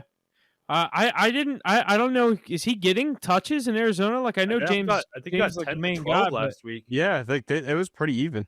I can't say I watched much of that Cardinals Saints. But game Connor tonight. gets in the end zone. I'll tell you that. It's Yeah, hard to okay. keep him on the bench. He's so big. He gets in. Yeah. But Trey Benson has that speed and skill. I think, Huff, here's his stat line for last week. 8 rushes, 70 yards. Like, that's Okay. pretty good. Yeah. What was James What- Conner? Had- I did not know that. That's What definitely. was James Conner? He broke James it. You know, Conner. yeah. What was his long, too, though, Alex? I think Trey Benson broke one. Probably So he had an 50. RJ Harvey type there. That's all right, though, because James Conner went 12 for 39, 4 catches for 5 yards. Yeah, he got in the end zone, but very pedestrian yards per carry at 3.3. I mean, I like the upside of Trey Benson. I think you got to keep them both in, but down the line, whenever Connor's on his way out or hangs him up or whatnot, then I think Trey Benson will fill in nicely. Alrighty, let's keep it moving here through these 4:00 games. The Broncos and the Colts here next in Indianapolis. The Colts are the favorite, though. 1.5 points for them, but their money line at -125. The Colts at +105, and the total for this matchup at 42.5. Who wants to get us going on this one? Huff, I floor like is the yours. I like the under here, 42.5. I think the Broncos defense obviously played a pretty decent game. A lot of people have high expectations for them this year, going up against what we expect to be a weak Titans team in week 1. And then this Colts team, this was my game of the week last week. Mortal Lock is an underdog week 1. Come out swinging. They wiped the Miami Dolphins. Daniel Jones, Indiana Jones, whatever you want to call him. I said this Colts team is going to be pretty pesky this year. Look for that to continue. They could steal this one here as well at home. I'm going to take the under, though, 42.5. I think the Colts have a lot better of a defense than people are giving them credit for. I think they could frustrate Bo Nix in this young Broncos offense. I'm going to take the under 42.5. Huff loves the Indianapolis Colts. Are they good, or was it just that must-win game for the owner? I think we're going to see this week. Broncos have some high I expectations. don't think from the people. Broncos are good. A lot of people have They're not expectations. good. From, you're the first person that I think have said the I Broncos know. aren't I gonna don't be think this they're year. good. I don't think they're good. They have a good roster. I almost said great there. It's not great. They have a great defense and a good offense. I don't think their offense is very good. I really don't. I still have to see it from RJ Harvey. J.K. Dobbins is okay. Great defense, great offensive line, young, promising quarterback, good receiver in Cortland Sutton. Who else? Obviously, though, the behind running backs in Cortland Sutton? Harvey. I wish they wouldn't have got rid of Javonte Williams. I like him. That's why Me I took too. him in that bet Harvey down in looks Dallas. good. Harvey looks good. So does Dobbins. That's a good tandem. Like the upside of Harvey's there, and Cortland Sutton's great, but who's behind him? No tight end, no receiver. I don't trust anybody else outside. Yeah, of that. exactly. I don't know. They didn't do it definitely damn near enough against the Titans for me to have any more confidence. I think my confidence went down even more than it was. I know they won the football That's game. week 1 though with a young quarterback. This Colts team though, maybe Daniel Jones all eventually. We saw Sam This is the Darnold best get roster he's had. Sam Darnold got laughed out of New York, the Meadowlands, whatever you want to call it. Daniel Jones got laughed out of the Meadowlands. Finally gets his chance. He was a backup for a year in Minnesota, kind of like Sam Darnold was in Carolina. Imagine he plays up to a big contract and has a winning season in a very light division. I don't think – is this game in Denver? No, in Indianapolis. Another home and home. They're home week 1, home again in week 2.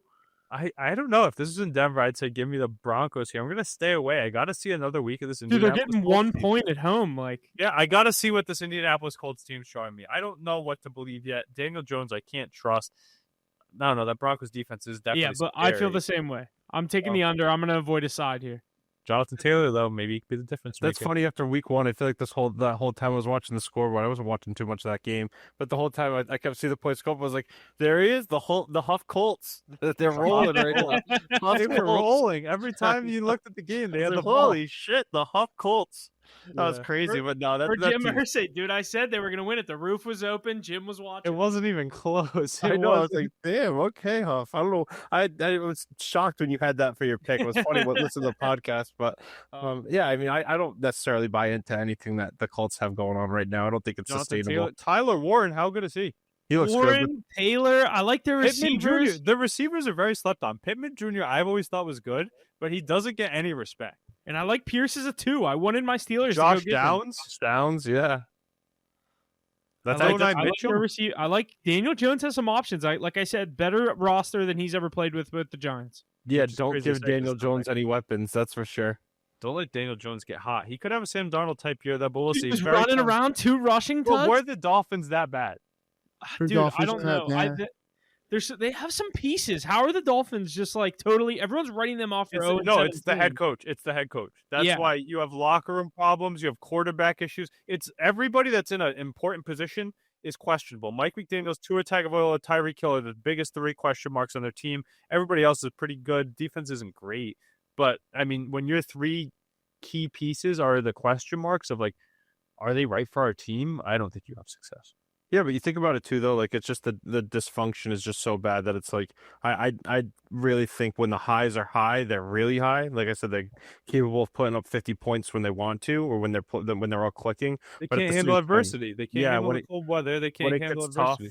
When it gets tough and you got to lean on those guys, like you said, Alex, like, do you really want to be leaning on the back of Tua Tagovailoa? Do you want to be leaning on the back of Tyreek Hill, Devon Achane? Like, Mike McDaniel leading you in a game, he's not hyping you up. And I'll tell you what, they've never faced adversity this early in the season because the spotlight is on this team after getting walloped, and I don't think they're going to respond well. We already talked about that, but yeah, this Colts Broncos game should be pretty interesting. It's going to be telling, like Huff said. You're going to learn a lot here. Heck yeah, boys. Let's keep it going here. 4-25 in this matchup.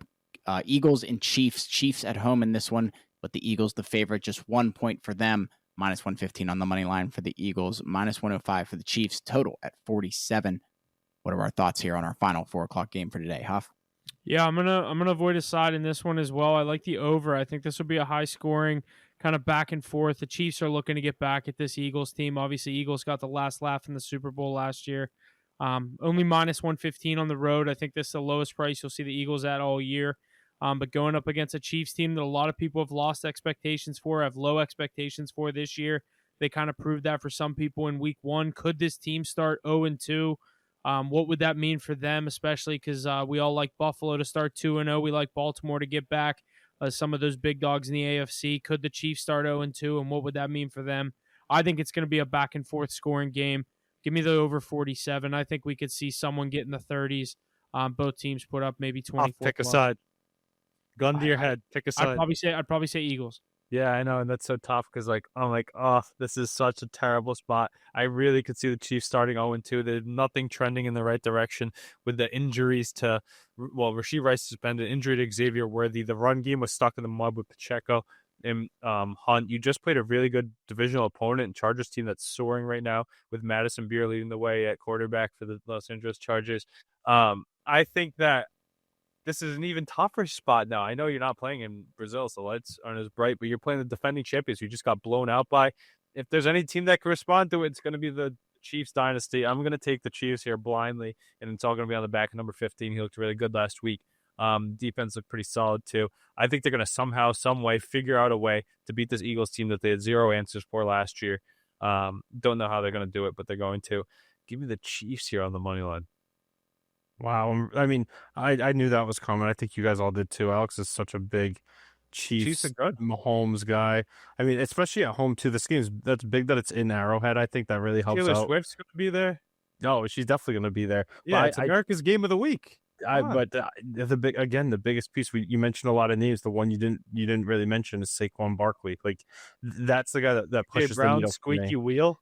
No, it's not even that. I really think it's just Saquon Barkley is going to be the focal point of the offense, just like he always is. And then everything will kind of fall into place after that. I heard they were kind of looking to move Cooper DeJean to the outside too, which is going to be tough for those Chiefs receivers. But I really think that the Eagles are going to handle business in Arrowhead and 1 o'clock You think slate. it's going to look like the Super Bowl again?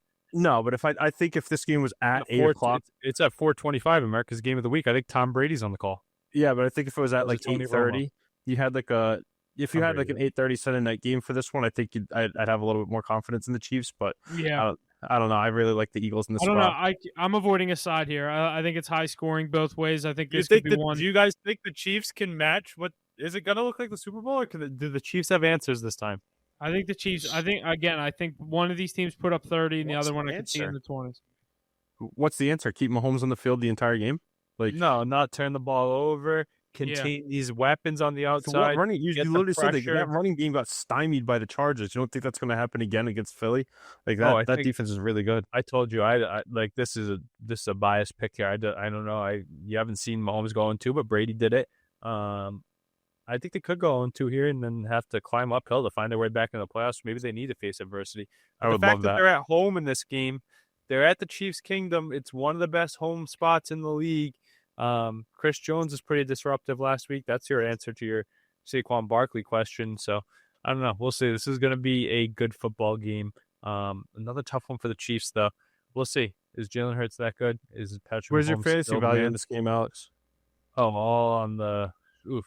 I think AJ Brown gets a squeaky wheel treatment. I do. I think he's a tough matchup for those. What do you think Chiefs. for a stat line on him?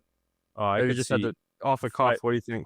5 catches for 83 yards and a touchdown for AJ Brown. Oh, you think he gets in? Okay. Yeah, That I was think exactly what I told my cousin he was going to get in week 1, and because he was asking me who do I start, AJ Brown or Jalen Warren. I told him leave AJ Brown in, and then I was like, he'll get at least like 5 catches, 80 yards, maybe a touchdown. Yeah, that's a good AJ Brown day though. Yeah, that's like such an AJ Brown stat line too. Catches 80 yards and a touchdown. Yeah, I think that's what he does against this Chiefs defense. I think he's too much for them to handle. I think they have pretty good 5 grasp catches, on the 80 yards and a touchdown is too much to handle. I think so. I don't think there's that many points in this game. There's 2 really good defenses, and they're going to Yeah, play. what do you close to think the for a best. score in this one, Alex? What do you have? Oof! If the Chiefs win this game, it's going to be on the foot of Harrison Butker at the end. 31-27. 19-17 Chiefs. Wow. Oof. Barn burner in Chiefs Kingdom. Jeez. I like a low-scoring game here this week in that one. Wow. And the Chiefs come out on top. That'd be something. Yep, we'll see. Already shifting to Sunday Night Football here. Falcons and Vikings in Minnesota. The Vikings the favorite here, 3.5 points. The total sitting at 44.5 in this one. What do we think is going to happen in Sunday Night Football here this week, Ace? Yeah, cool matchup here. At the beginning of the pod, we were talking about who's better, J.J. McCarthy or Michael Penix. They both showed us a lot. They both had clutch genes. I know that Penix has fell up a little short, but they both ran into the end zone for a clutch fourth quarter touchdown in their first full year as a starter on each guy. They have weapons, the both of them. They have Bijan Robinson, arguably the best running back. Justin Jefferson, arguably the best wide receiver. Playing with them, they have some good options in the backfield all around. So I expect both these quarterbacks to have some highs and to have some lows. I think I could see them both throw an interception, but I could see them both also score 2+ touchdowns. I think I'm going to take the home team in the Skull and the Vikings. You know who is very underrated is Andrew Van Ginkel. I think he's actually one of the biggest game changers in the league right now. He's all over the place, making everything happen. I don't know if you guys saw him drop that pick 6 last week. It should have been in. But Vikings have more weapons. Kevin O'Connell, I think he figured out the secret sauce, and he got past a divisional opponent. Meanwhile, those hungry Falcons are going to be looking for a win here. But again, another tough match against another reigning playoff team. So, yeah, give me the Vikings in a tight one here. Win a one-score game. I'll keep it quick here. I could see this game go either way. Right now, for my app, for my pick, I have the Falcons plus 3.5 clicked, but I could definitely switch and talk myself into the Vikings at home. Their home opener, coming off a huge comeback win on Monday Night Football against, like you said, a divisional opponent. This is going to be a very tough game. I'm looking forward to this for all the reasons that you said. 2 young quarterbacks going at it. Another primetime game for McCarthy and this Vikings team, so it's going to be interesting to see here. Yeah, I agree. I mean, I think it's going to be a lot of the same thing that we said. It's a lot of great a lot of great things that you can look forward to in this game. High flying offenses, a lot of big key pieces. So you're going to see some pretty cool plays on both sides of the ball. But I mean, I really like the Vikings defense. And this is another one where I think if this game was in Atlanta, I'd probably feel a little bit more confident in the Falcons. Not that I don't like the Falcons. I really like Michael Penix. I like a lot of what they have going on there. But since this game is in Minnesota, I did a really big spot. I just don't see them losing this game. Give me the Vikings with the points. I think Kevin O'Connell is a good coach. I think they're good. It was a good take. You said we're going to see some cool plays out of these teams.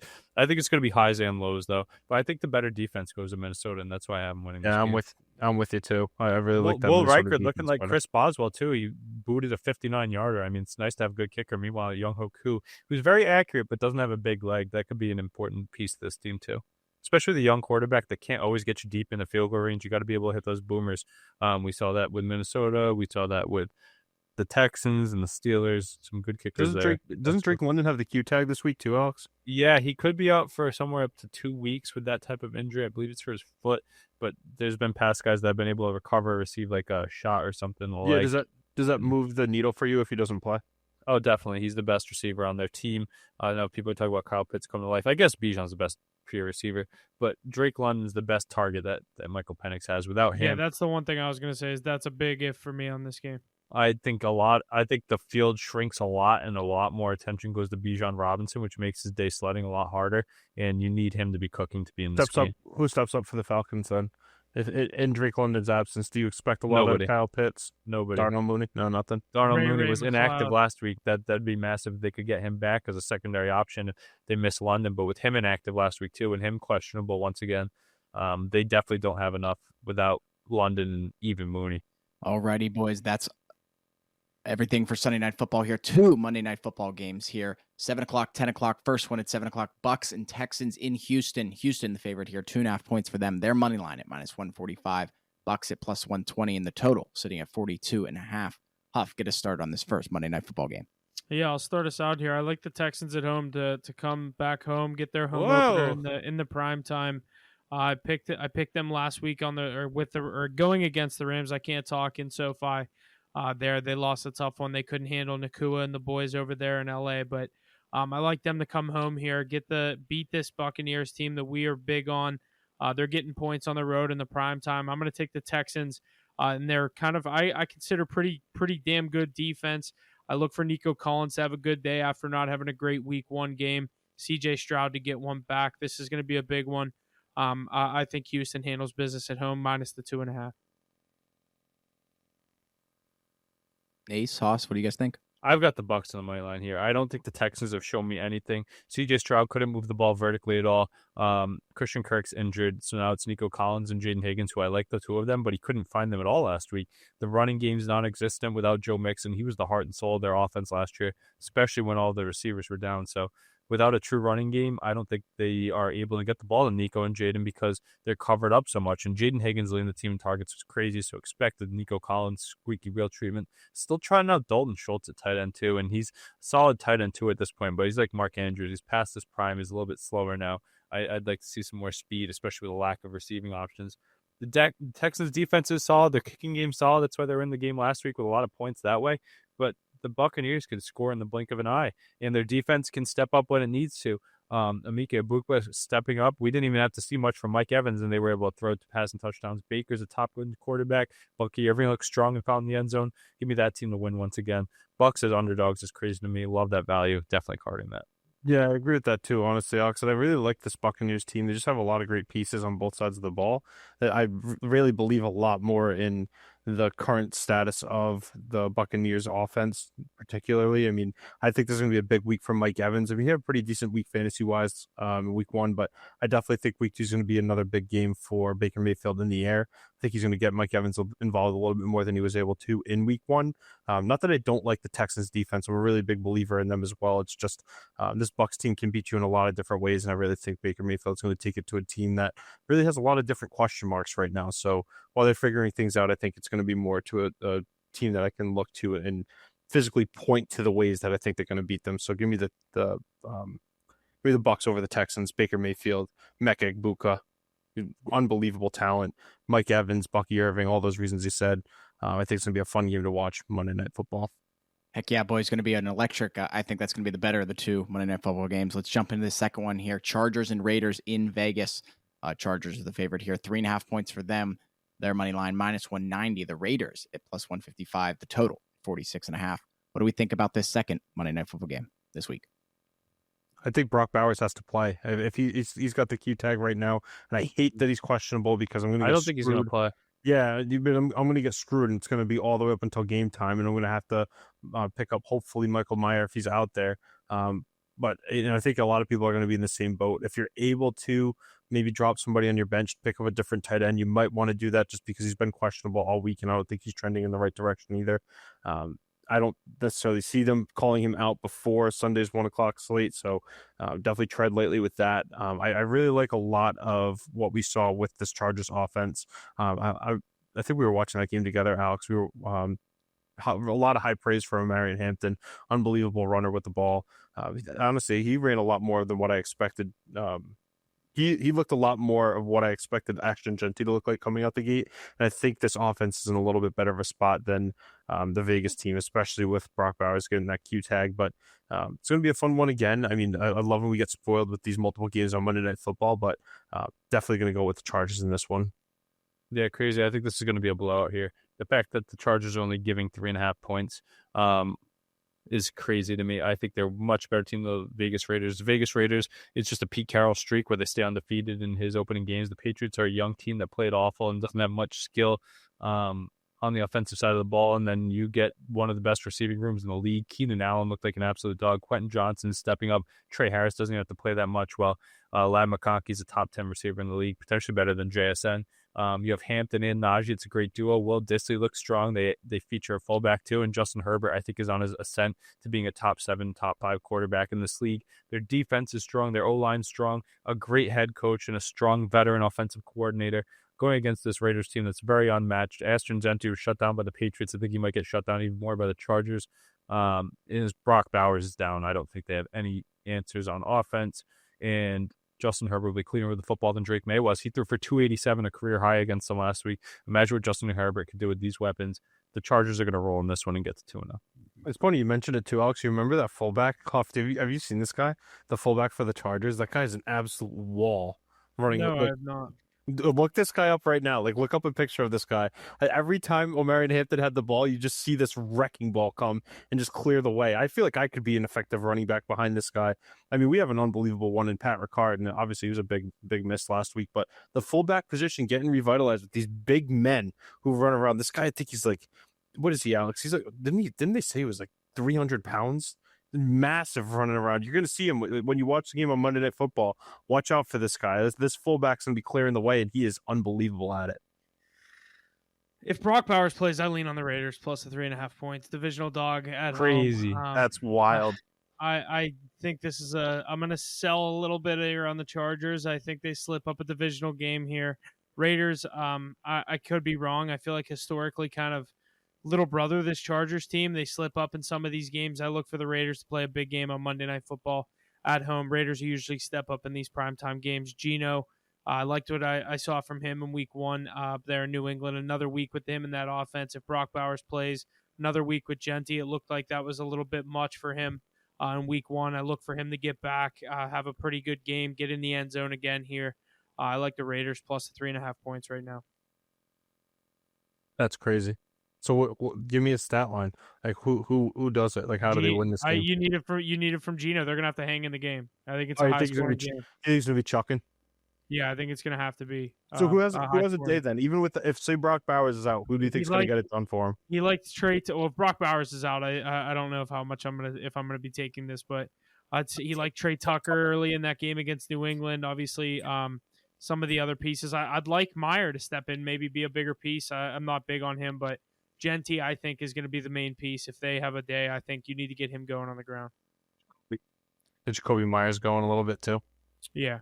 They're not going to. Did you not see how great the corners looked for the Chargers last week too? I know. That's the thing because I like the Raiders and I want them to be good. I think the Chargers are going to be feared as one of the best teams in the league, especially after they blow out the Raiders this week. I think they're coming to happen as one of the best teams in the league. Especially as you guys are going to see, you both predict the Chiefs to lose, and watch the Chargers have another big game here this week. And, Well, everybody's going to, because it's so easy to buy into the Justin Herbert show. yeah, the Harbaugh show, though. Yeah, that's true. It Really well changed the coached culture team. of this team. Huff and I Yeah. already agree that Herbert's one of the best quarterbacks in the league. He's just showing Is We've it. been saying Rashawn- that for is- years. It just Is finally Rashawn is coming Slater to still up fruition. too, Alex? Is he going to be Yeah, up this week? Well, who tore? Yeah, he tore his ACL in camp before the Oh, season started. It was the ACL. I forgot if he tore his ACL, if he was just out for a few weeks. So he's done for the year. Yeah. But that's why you still got Joe Alt, though. And I think, honestly, the O-line's actually pretty The decent. weapons for Justin Herbert are insane. I know, and they all look so good. Like, so good. Yeah. I think these are both going to be 2 good Monday night games. Interesting. I see a blowout. I like the 2 road teams, but we'll see. Being at home helps, especially in the prime time. Alrighty, boys. That's all we got in week 2. Lots to look forward to in NFL week 2. Make sure you stay tuned for our picks on Instagram and Twitter for all the games here Thursday, Sunday, and Monday. Let's jump into the MLB here real quickly with our power rankings. Coming in at number 5, we have the New York Yankees. Number 4, the Los Angeles Dodgers. Number 3, the Chicago Cubs. Number 2, the Milwaukee Brewers. And number 1, the Philadelphia Phillies. Ace, what are we thinking about our power rankings here for this week? My Boston Red Sox should be in the mix. They just dropped a game today, but they are in the mix. They're right there outside the top 5. We put the Yankees in there at the top 5 over the Toronto Blue Jays, who have one of the best records in the league. I believe the best in the AL and leading the AL East. But the Yankees have played themselves into a wild card spot alongside the Red Sox. Those teams, I think, are going to be there. And then in the NL, look at those Brewers still staying up there. The Phillies are fighting strong. Mets kind of folded off a little bit. The Dodgers are holding on to that top spot. The Padres are on their heels. In the wild card race too. I mean, that third wild card spot's heating up in the AL as the Mariners hold that top spot with the Rangers, who are catching their tail. And oh yeah, that AL West is tight overall in general. The Houston Astros only have a game lead on the Rangers and the Mariners too, so that's gonna be a fun one to follow. Along with the AL wild card race, the AL East could tighten up a little bit. Meanwhile, the Tigers dominate that top spot in the AL Central.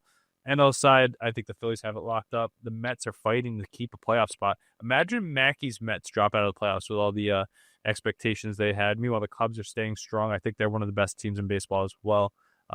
They're easily going to win their division. And the Padres are right there in the mix as well. So some of these bubble teams are going to be interesting. It kind of reminds me of a NHL playoff race now with the amount of teams that are in the hunt in the wild card for the MLB. So it's going to be fun to follow. A crazy stat line that happened last week. What about the Dodgers blowing 2 no-hitters in a row, back-to-back nights in the 9th inning? Yoshinobu Yamamoto. And I forget who the other guy that started was that threw him. Maybe it was Snell or Glasnow or something crazy like that. But they blew him in the 9th inning and ended up losing the game outright on a little bit of a skid, losing to some of the worst teams. But your boy Skeens is tearing it up for the Pirates, even though they're way out of it. And he just got another no decision tonight, but pitched shutout baseball. Just a crazy stat to see. There's a lot going on. So the league's definitely getting there to the playoff race. A lot of people still hitting home runs, but I'm eager to see who ends up making the playoffs. That's going to be the big thing. Yeah, The about big 2 thing- weeks left, 3 weeks left. I can't wait for playoff baseball. I love playoff baseball. What do you think? Red Sox, Yankees up 3.5 games. Red Sox up 3. Mariners at flat for that last playoff wild card spot. Rangers 1 game back of the Mariners. Cleveland 3 games back of the Mariners. Kansas City 3.5. On the other side, we have the Mets occupying the last spot with San Francisco and Cincinnati only a few games out. I mean, I don't think either of those teams ever passed the New York Mets, but it'd be funny to see New York choke it. I just looked at the Mariners schedule. I think the AL stays put. Yankees, Sox, Mariners. I think that the Mariners could jump the Astros. They're 1 game back. Sure, and then I would say the Astros. You know what I stay mean? in. But the Rangers, I mean, they're a game back too. That it's going to be an AL West. Mets losing occupying the another first. one tonight to the Phillies. That's hilarious. I'd love to see this Mets team losing. For those of you that didn't follow from the beginning of the year, Didn't Mackey text us like 3 weeks ago and be like, no matter what the Mets are, we always own the Phillies. They're going to lose 3 straight to them. yeah, he doesn't really know. He's just a delusional Mets fan that's just begging for greatness. He told me, I want to get in on that bet that you and Hoff had with the best record. Now he's already looking to go double or nothing with how far the playoffs go. Mac, you got to get there first, buddy. When you hear this one, I'll be collecting my $20 or $40, whatever you want it to be. We'll make it happen.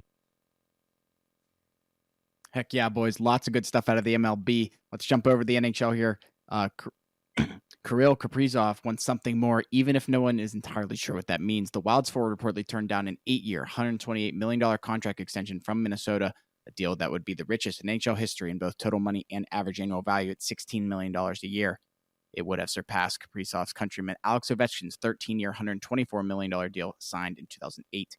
What are your guys' thoughts on this? Anything? Yeah, I think he wants to get to a bigger market. That's what he means when he wants more. Yeah, I would think the same thing. It's crazy to turn down that kind of money, but I mean, clearly, Maybe he wants to play with better people too. People are talking yeah, about Connor McDavid leaving. He gets to play with Leon Draisaitl and Evan Bouchard and a lot of other skilled guys. Who does Kirill Kaprizov play with? I know you have Matt Boldy, and they yeah, have a lot of no good. other star. They have a lot of good secondary players, but he probably wants to go play on one of the coasts and do something. Tampa Bay with Cooch. Yeah, or he could go to a big market. I mean, the Rangers, something like that. Yeah, never know. All right, we got one more signing here. Dustin Wolf signed a 7-year, $52.5 million contract with the Calgary Flames on Tuesday. Contract, which starts in 26-27, has an average annual value of $7.5 million. The 24-year-old goalie is entering the final year of his 2-year contract he signed on July 30th, 2024. Could have been a restricted free agent on July 1st, 2026, so the end of next season. But now has his contract extension. Any thoughts on this one? A good signing here for the Flames. Yeah, I think Dustin Wolf's going to be one of the best goalies in the league. So I think getting him at 7.25, 7.5, whatever it is a crazy price. We just played Swayman a nice little bag, but Dustin Wolf that young and already that good, that's a good contract to sign. They don't pay anybody else really out there in Calgary. So kudos to them for developing him and letting him get his shot to really earn that starting role. Expect him to make some waves. He was in that Calder race last year, but obviously Macklin took it. All righty. I think that's going to wrap up everything we have for this week, episode 2, week 2 of the NFL, week 3 of the college football world. Lots to look forward to as we approach these games here this weekend. Anything else to add before we get on out of here, guys? Not excited for week 2. Yeah, week 2. Make sure you're staying tuned for all of our picks. Week 3 in college football. Obviously, I'll get any official plays I take out on that golf tournament out there. We have the Pro Court Championship this weekend. Not normally a big one, but Scotty and all the boys are playing. So we'll be watching good NFL slate on Sunday, college football Saturday, backyard brawl. Got to get looking for the Mountaineers to steal a win. I don't love Plus their 230. chances in Morgantown on Saturday, but we'll see what happens here. Stay tuned on HitTheBooks.pod. We'll get all of our plays out. All right. See you guys next time. Thanks for coming.